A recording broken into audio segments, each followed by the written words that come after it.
मित्रांनो, भगवान बुद्ध आणि त्यांचा धम्म हा ग्रंथ आपण समजून घेत आहोत. आजच्या भागात म्हणजे 45व्या एपिसोडमध्ये आपण बघणार आहोत चतुर्थ खंडातील भाग 4 बुद्धाची प्रवचने. यामध्ये सुखी गृहस्थ, पुत्रापेक्षा कन्या बरी, पती आणि पत्नी, माणसाची अधोगती कशाने होते, दुष्ट मनुष्य, सर्वोत्तम पुरुष, ज्ञानी पुरुष आणि न्यायी आणि सज्जन असा पुरुष. चला तर सुरू करूया.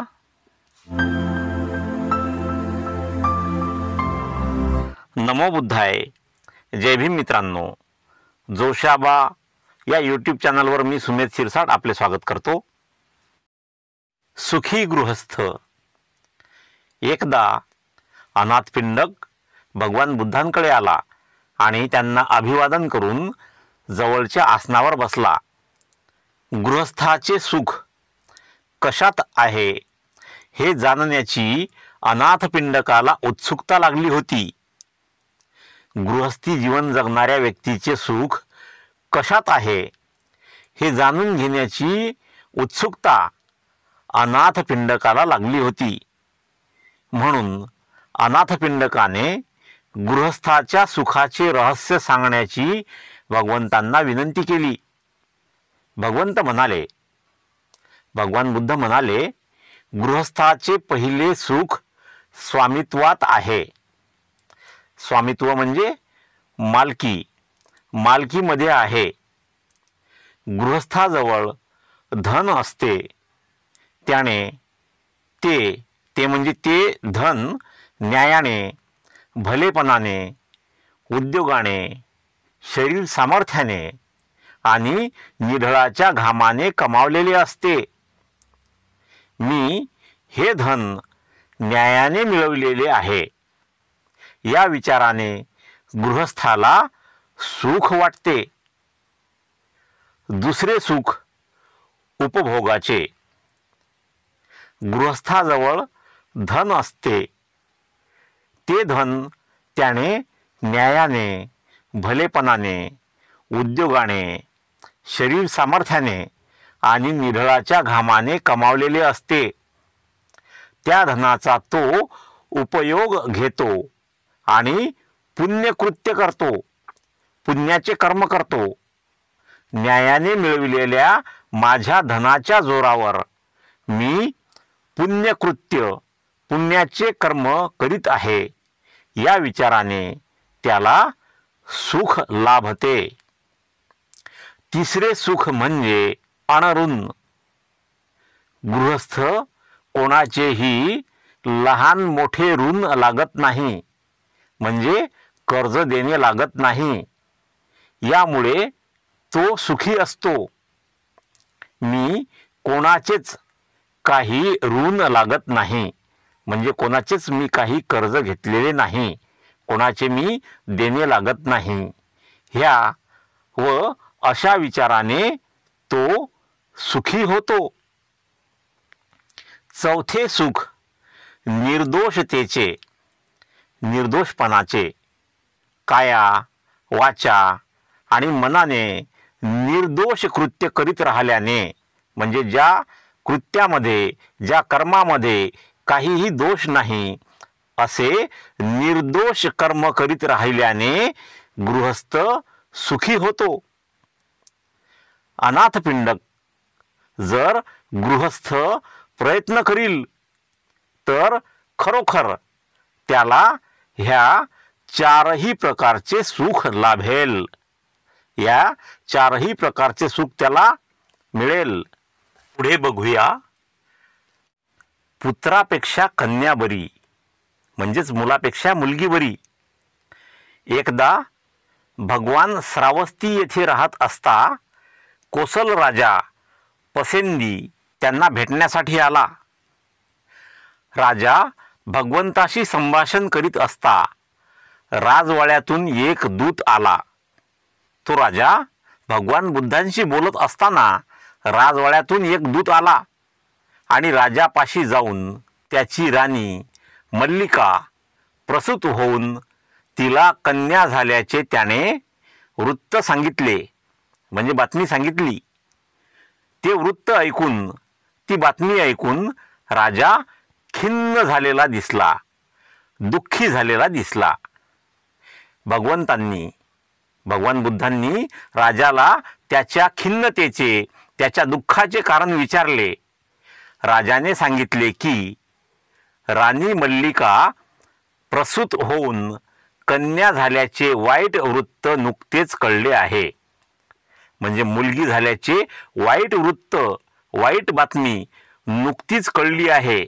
यावर परिस्थिती ओळखून भगवान बुद्ध म्हणाले, राजा, कन्या ही पुत्रापेक्षा अधिक चांगली निपजण्याचा संभव आहे. ती अधिक चांगली निघण्याचा संभव आहे. ती शहाणी आणि सद्गुणी कन्या, पत्नी, माता अशा विविध भूमिका करणारी आहे. तिला जो पुत्र होईल तो पराक्रमी कृत्य करील, मोठे राज्य करील. खरोखर अशा थोर पत्नीचा मुलगा आपल्या देशाचा मार्गदाता होईल. म्हणून मुलापेक्षा मुलगी अधिक चांगली. पुढे बघूया पती आणि पत्नी. एकदा भगवंत म्हणजेच भगवान बुद्ध मधुरा आणि निरंजना यांच्यामधील राजरस्त्याने चालले होते. मधुरा आणि निरंजना नदींच्या मधील राजरस्त्याने चालले होते. या रस्त्यावर त्यांना पुष्कळ गृहस्थ व त्यांच्या पत्नी भेटल्या. तेव्हा भगवंतांनी रस्ता सोडून एका झाडाखाली आसन स्वीकारले. भगवंत झाडाखाली येऊन बसले.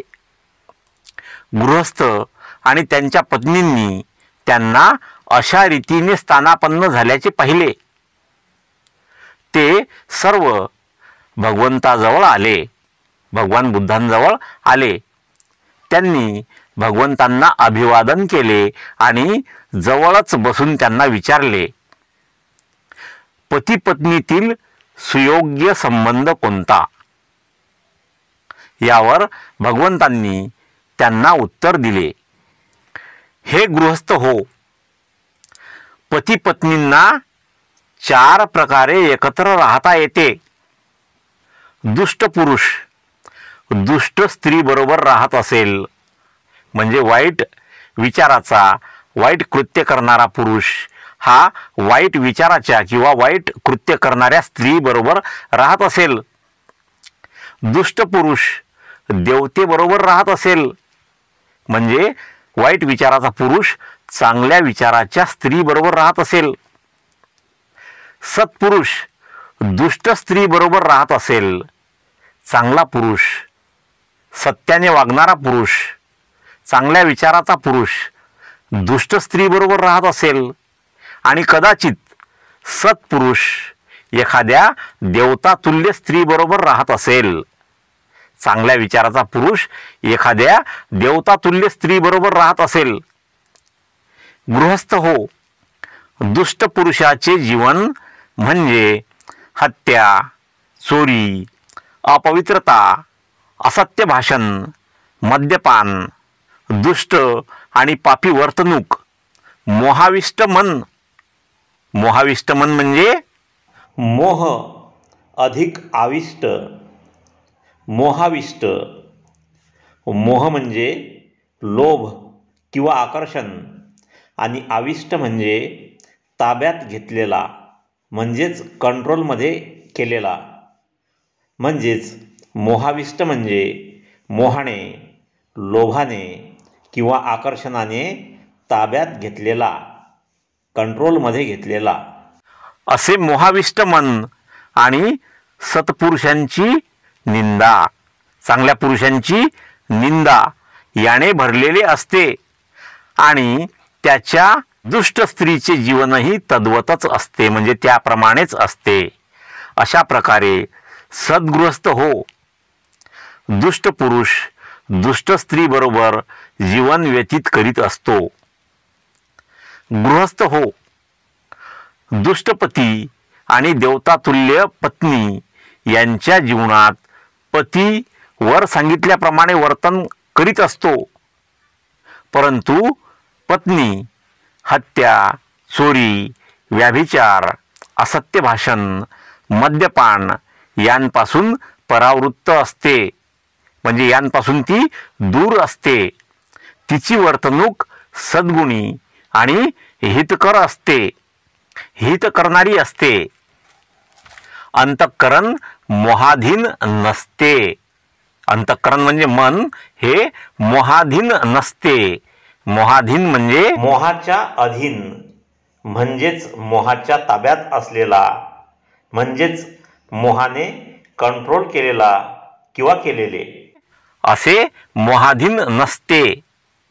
ती आपल्या कौटुंबिक जीवनात सद्गुणी माणसांची निंदा करीत नाही, चांगल्या लोकांची ती निंदा करीत नाही किंवा त्यांना उद्देशून अपशब्द बोलत नाही, वाईट शब्द बोलत नाही. याप्रमाणे गृहस्थ हो, दुष्ट मनुष्य देवतातुल्य पत्नीसह राहत असतो. गृहस्थ हो, सज्जन देवतातुल्य पुरुष आणि दुष्ट पत्नी यांचे जीवन असे असते. या जीवनात पती हत्या, चोरी, व्याभिचार, असत्य भाषण, मद्यपान यांपासून परावृत्त होऊन राहतो. यांच्यापासून तो दूर होऊन राहतो. त्याची वागणूक गुणयुक्त, हितकर म्हणजे हित करणारी असते. मोहाधीन होऊन आपल्या कौटुंबिक जीवनात तो सद्गुणी पुरुषांची कधी निंदा करीत नाही, चांगल्या पुरुषांची तो कधीही निंदा करीत नाही किंवा त्यांना उद्देशून अपशब्द, वाईट शब्द बोलत नाही. परंतु त्याची पत्नी मात्र वर वर्णिलेल्या म्हणजे वर वर्णन केलेल्या दुष्ट स्त्रीसारखी वागत असते, वाईट स्त्रीसारखी वागत असते.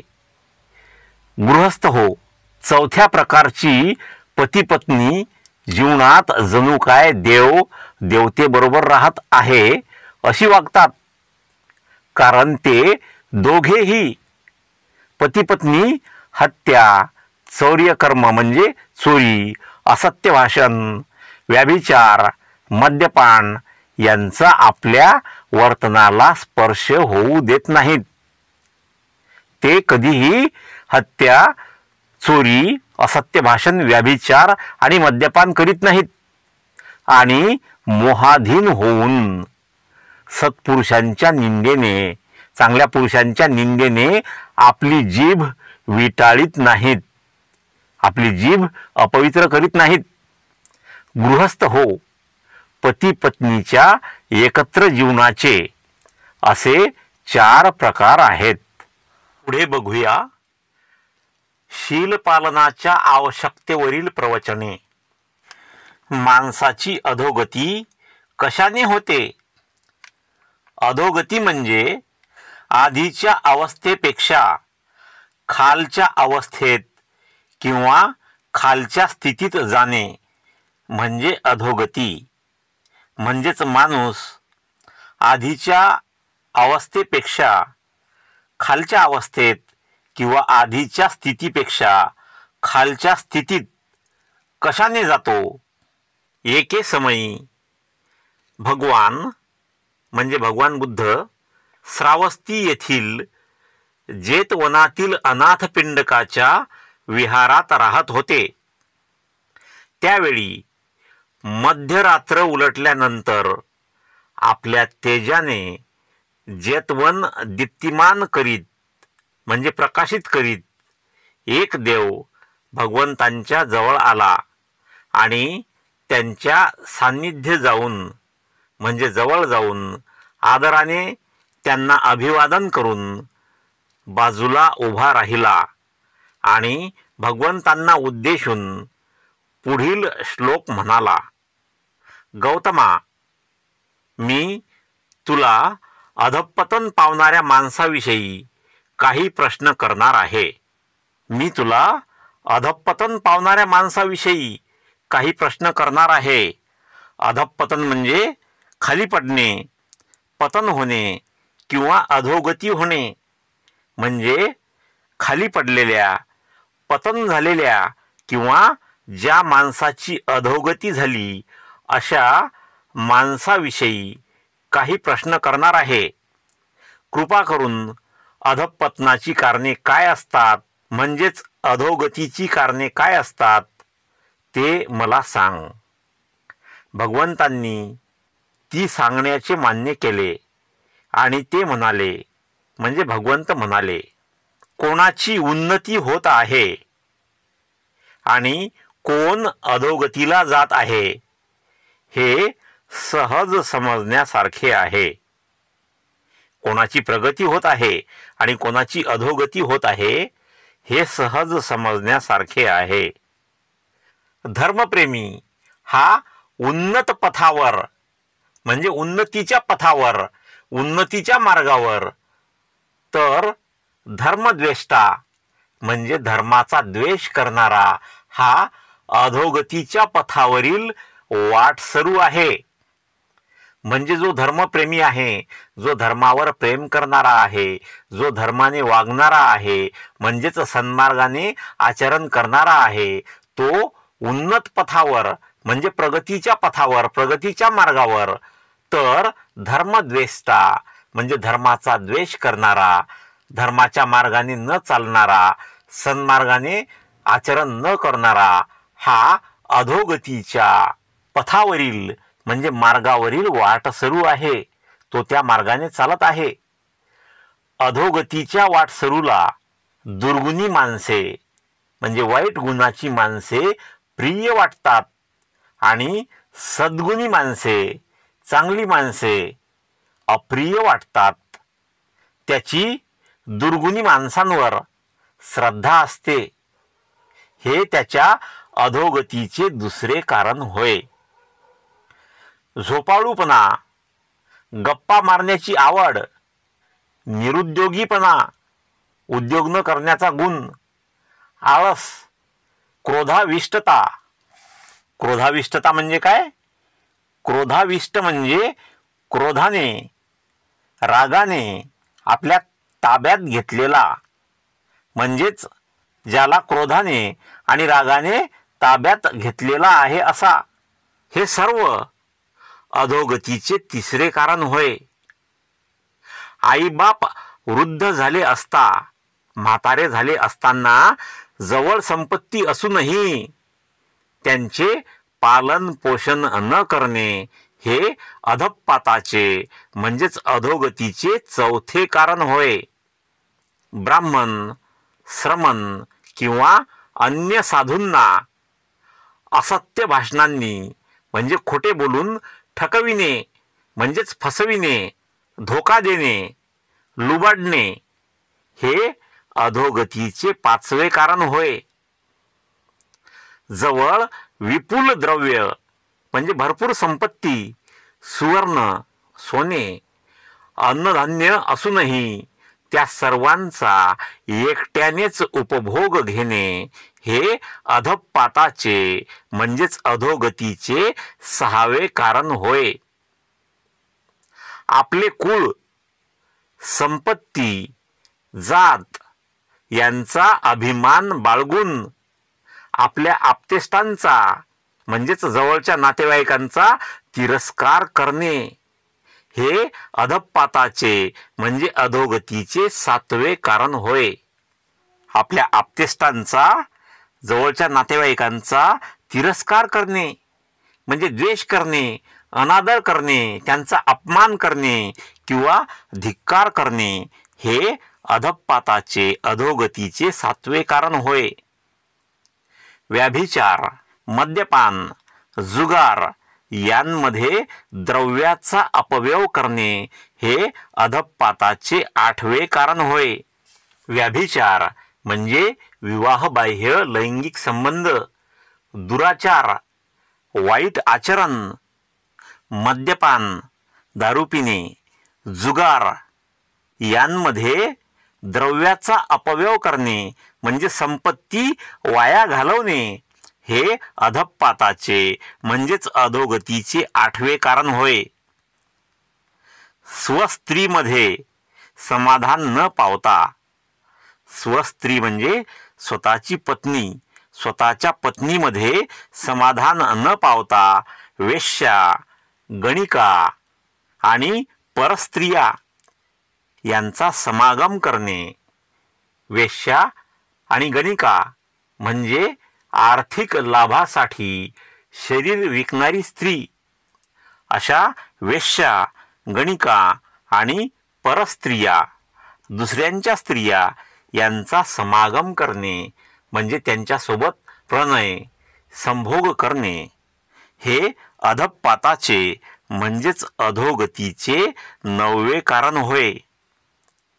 असंयमी, उधळी स्त्री अथवा पुरुष यांच्या हातात आपल्या व्यवहाराची सत्ता देणे हे अधःपाताचे 10वे कारण होय. असंयमी म्हणजे ज्याचा मनावर संयम नाही म्हणजे ताबा नाही असा असंयमी.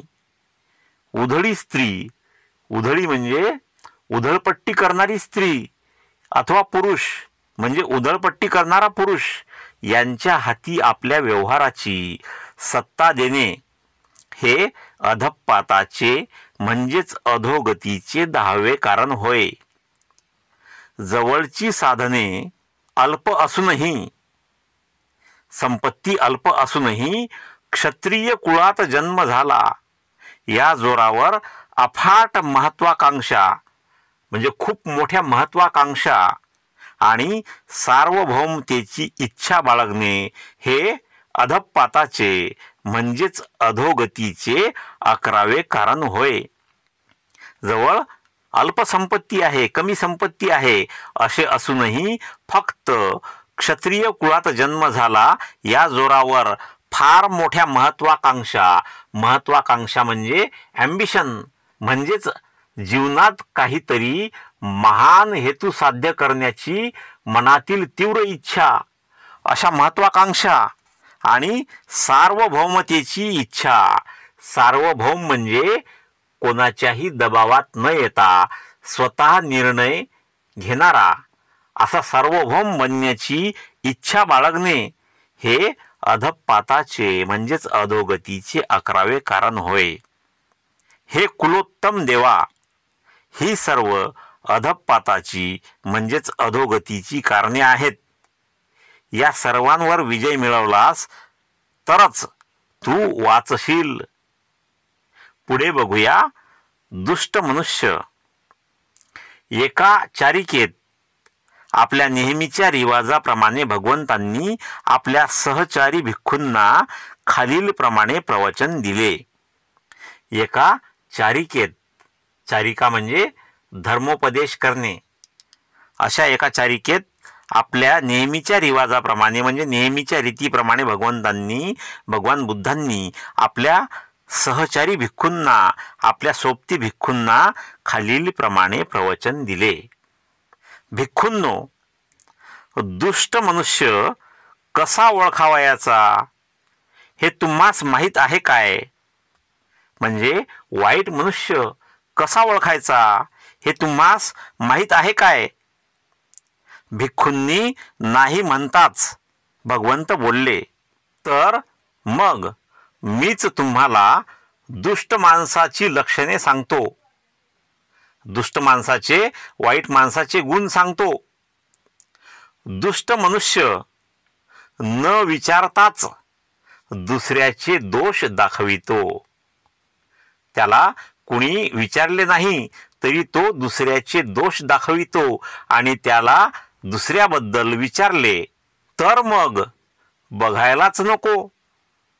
न विचारताच तो दुसऱ्याचे दोष दाखवितो आणि जर त्याला दोष विचारले, दुसऱ्याचे दोष विचारले तर मग बघायलाच नको. तेव्हा तर तो दुसऱ्याचे दोष आणि व्यंग्ये, व्यंग्ये म्हणजे कमतरता, न लपवता रसाळपणे म्हणजे चांगले रंगवून तपशीलवार सांगू लागतो. तपशीलवार म्हणजे अगदी बारीक सारीक सर्व काही सांगू लागतो. जो मनुष्य विचारले असता दुसऱ्याचे सद्गुण दाखवित नाही, ज्याला तुम्ही विचारले तरीही तो दुसऱ्याचे सद्गुण दाखवित नाही, चांगले गुण दाखवित नाही. पुन्हा पुन्हा विचारल्यावरच तो दुसऱ्याचे गुण सांगतो, दुसऱ्याचे चांगले गुण सांगतो. जो मनुष्य विचारले असताही आपले दोष उघड करीत नाही, ज्याला विचारले असताही तो आपले म्हणजे स्वतःचे दोष उघड करीत नाही, मग न विचारता तर बोलायलाच नको. मग त्याला जर त्याचे दोष विचारले नाहीत तर तो सांगणारच नाही. वारंवार विचारले तरच तो आपले दोष दाखवितो, परंतु त्याचा तपशील छपवितो, म्हणजे बारीक सारीक गोष्टी तो सांगत नाही, तो लपवितो. असा मनुष्य दुष्ट मनुष्य होय. भिक्खू हो, असाही मनुष्य असतो की जो विचारले नाही तरी आपल्या चांगल्या गोष्टी उघड करीत असतो. म्हणजे त्याला त्याच्याबद्दल विचारले नाही तरी तो त्याच्या स्वतःबद्दल चांगल्या गोष्टी सांगत असतो, उघड करीत असतो. विचारल्यावर तर सांगायलाच नको. जर त्याला त्याच्याबद्दल चांगल्या गोष्टी विचारल्या तर मग सांगायलाच नको. तो अगदी सर्व तपशील देऊन म्हणजे एकदम बारीक सारीक सर्व गोष्टी सांगतो. आपल्या गुणांचे भरमसाठ वर्णन करतो, भरमसाठ वर्णन करीत असतो. भिक्खूंनो, असा मनुष्य दुष्ट मनुष्य समजावा. पुढे बघूया. सर्वोत्तम पुरुष, सर्वात उत्तम पुरुष. एकाचारिकेत आपल्या नेहमीच्या रिवाजाप्रमाणे भगवंतांनी आपल्या सहचारी भिक्खूंना खालीलप्रमाणे प्रवचन दिले.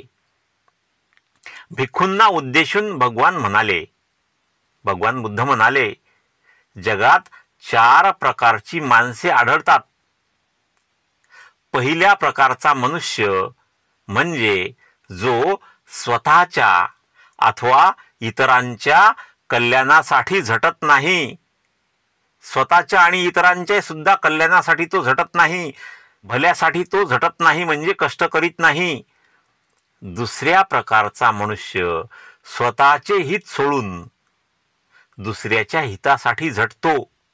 आपले स्वतःचे हित तो सोडून देतो, परंतु दुसऱ्याच्या हितासाठी तो झटतो, मेहनत करतो, कष्ट घेतो.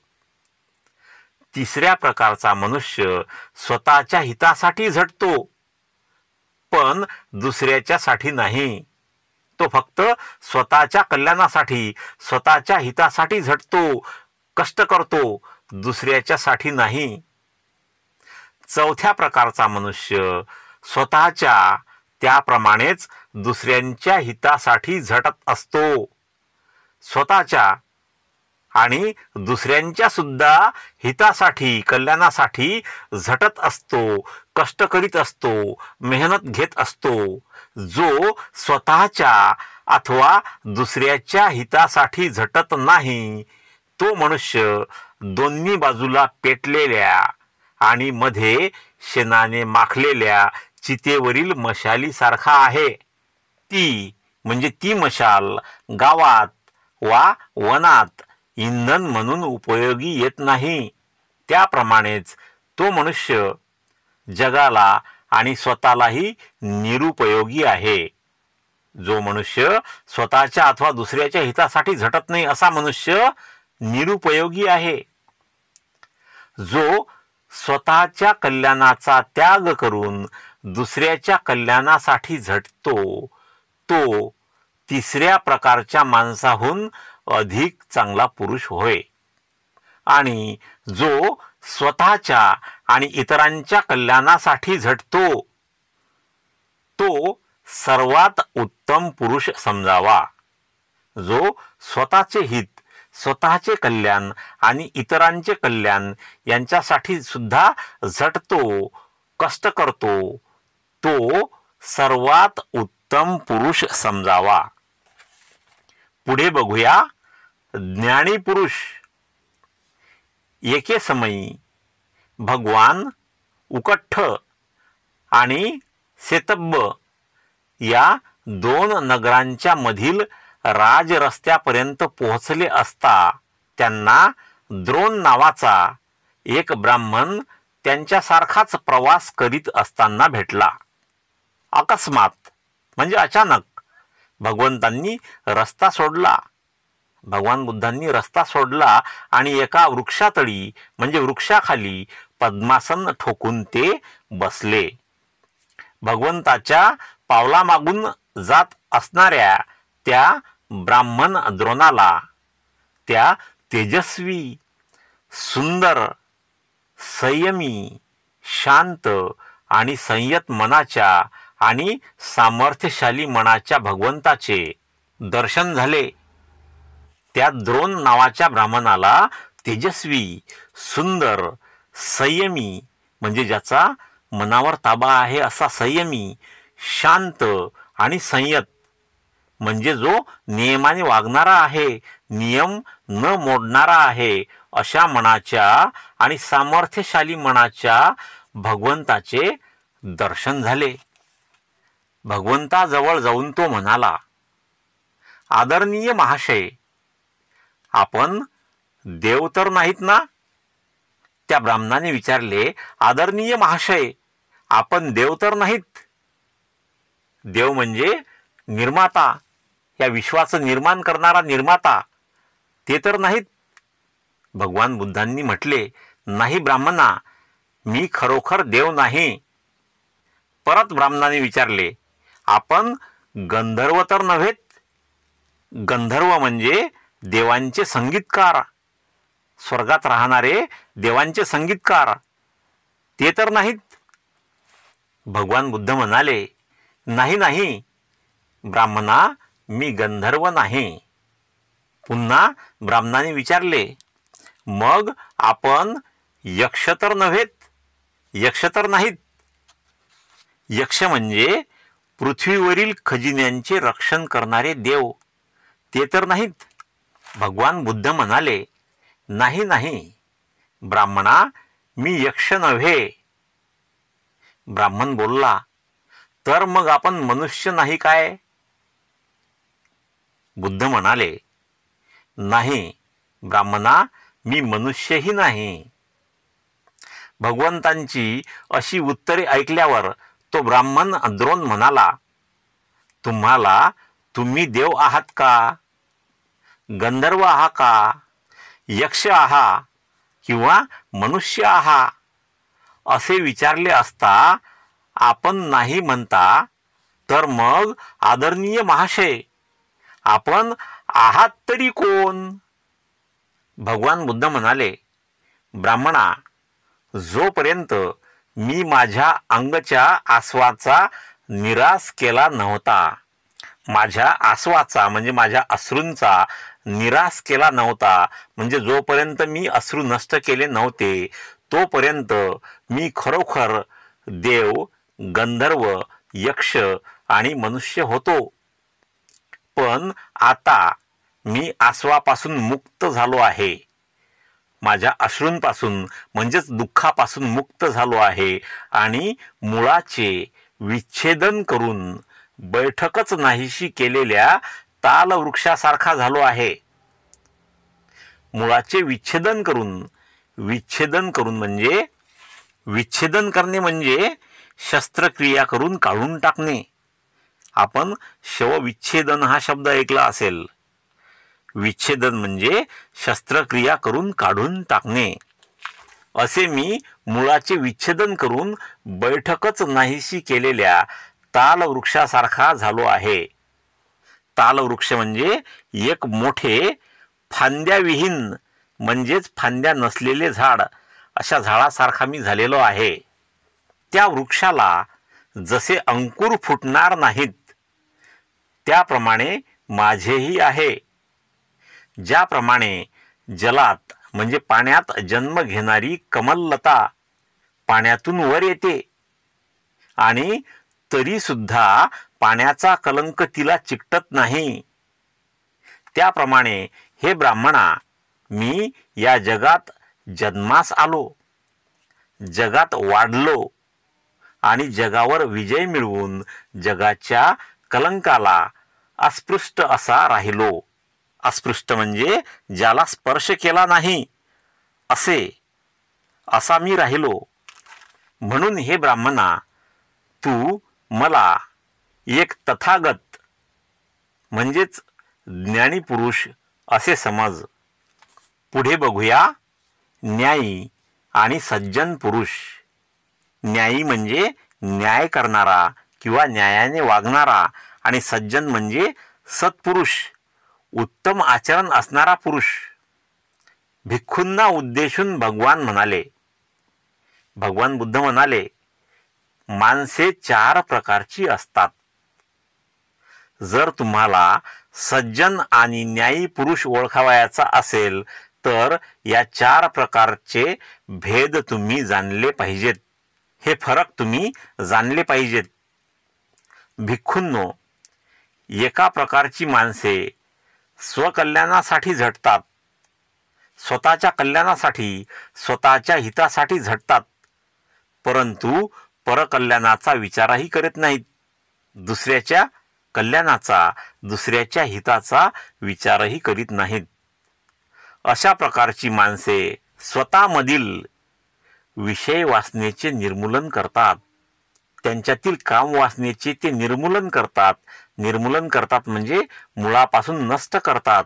परंतु दुसऱ्यांनी विषय वासनेचा त्याग करावा, दुसऱ्यांनी सुद्धा कामवासनेचा त्याग करावा म्हणून त्यांना कधीही आग्रहाने सांगत नाहीत. ते आपल्या मनातील क्रोधाचे निर्मूलन करतात. आपल्या मनात असलेला क्रोध, आपल्या मनात असलेला अतिशय जो राग आहे त्याचे ते निर्मूलन करतात. तो राग मुळापासून नष्ट करतात. परंतु दुसऱ्यांना क्रोधाचा त्याग करण्याबद्दल, रागाचा त्याग करण्याबद्दल निक्षून सांगत नाहीत. निक्षून सांगणे म्हणजे स्पष्टपणे खात्रीपूर्वक सांगणे. क्रोधाचा त्याग करण्याबद्दल ते दुसऱ्यांना निक्षून सांगत नाहीत, स्पष्टपणे किंवा खात्रीपूर्वक सांगत नाहीत. ते स्वतःमधील अविद्येचे निर्मूलन करतात. स्वतःतील अविद्या ते घालवतात, नष्ट करतात, म्हणजेच विद्या प्राप्त करतात. परंतु ते दुसऱ्यांना त्यांच्या अविद्या निर्मूलनासंबंधी आग्रहाने सांगत नाहीत. दुसऱ्यांना ते आग्रह करीत नाहीत.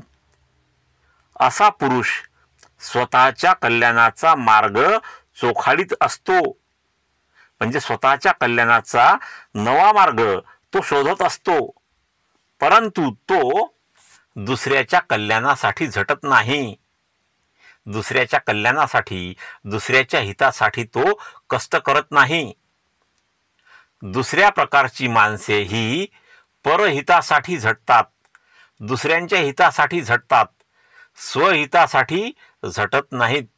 स्वतःच्या हितासाठी, स्वतःच्या कल्याणासाठी ते कष्ट करत नाहीत. अशी माणसे आपल्या अंगच्या विषय वासना, क्रोध आणि अविद्या यांच्या निर्मूलनाचा प्रयत्नही न करता दुसऱ्यांना मात्र तसे करण्यासाठी आग्रहाने सांगत असतात.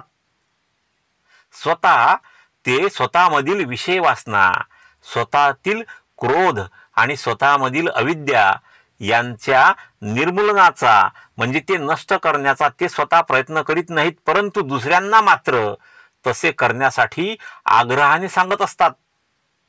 भिक्खू हो, अशा प्रकारची माणसे दुसऱ्याच्या हितासाठी निश्चित झटतात, परंतु स्वतःच्या नाही.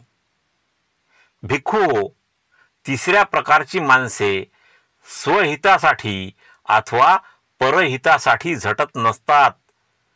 ते स्वतःच्या हितासाठी, स्वतःच्या कल्याणासाठी झटत नाहीत. तसेच दुसऱ्याच्या हितासाठी, दुसऱ्याच्या कल्याणासाठी सुद्धा ते झटत नाहीत, कष्ट करत नाहीत. असा माणूस स्वतःच्या ठिकाणची विषय वासना, क्रोध आणि अविद्या यांचे निर्मूलन करीत नाही. त्याप्रमाणेच दुसऱ्यांनाही तसे करण्यास सांगत नाही.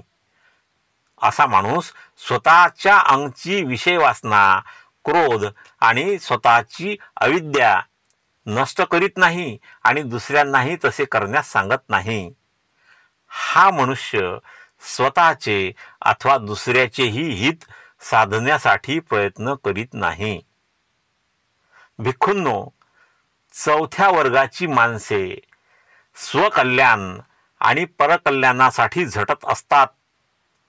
ते स्वतःच्या कल्याणासाठी, स्वतःच्या हितासाठी तसेच दुसऱ्याच्या कल्याणासाठी आणि दुसऱ्याच्या हितासाठी झटत असतात, कष्ट करीत असतात, मेहनत करीत असतात. अशी माणसे स्वतःमधील विषय वासना, स्वतःतील कामवासना, क्रोध म्हणजेच राग आणि अविद्या यांच्या नाशासाठी, हे नष्ट करण्यासाठी झटत असतात, कष्ट करीत असतात, प्रयत्न करीत असतात. त्याप्रमाणेच दुसऱ्यांना ते विषय वासना, क्रोध आणि अविद्या यांच्या निर्मूलनासंबंधी म्हणजे ते मुळापासून नष्ट करण्यासंबंधी आग्रहाने सांगतात. अशी माणसे स्वहित व परहितासाठी झटणारी होत, म्हणजेच स्वतःच्या हितासाठी, स्वतःच्या कल्याणासाठी आणि दुसऱ्यांच्या कल्याणासाठी, दुसऱ्यांच्या हितासाठी झटणारी होत, कष्ट करणारी होत. या शेवटच्या प्रकारच्या माणसांना न्यायी आणि सज्जन मानावे. जी माणसे स्वतःच्या हिताबरोबर दुसऱ्याच्या हितासाठी झटतात, अशा माणसांना न्यायी आणि सज्जन मानावे. मित्रांनो, हा व्हिडिओ तुम्हाला आवडला असल्यास कृपया व्हिडिओला लाईक करा, व्हिडिओ आपल्या मित्रांमध्ये शेअर करा, तुमच्या चांगल्या चांगल्या कमेंट्स मला पाठवा आणि पहिल्यांदाच या चॅनलला भेट दिली असल्यास कृपया या चॅनलला सबस्क्राईब करा आणि बेल आयकॉनला प्रेस करून त्याला ऑलवर सेट करून ठेवा, म्हणजे मी अपलोड केलेला प्रत्येक व्हिडिओ तुमच्यापर्यंत लवकरात लवकर पोहोचेल. भेटूया पुढील व्हिडिओमध्ये आणि तोपर्यंत जय भीम, जय भारत.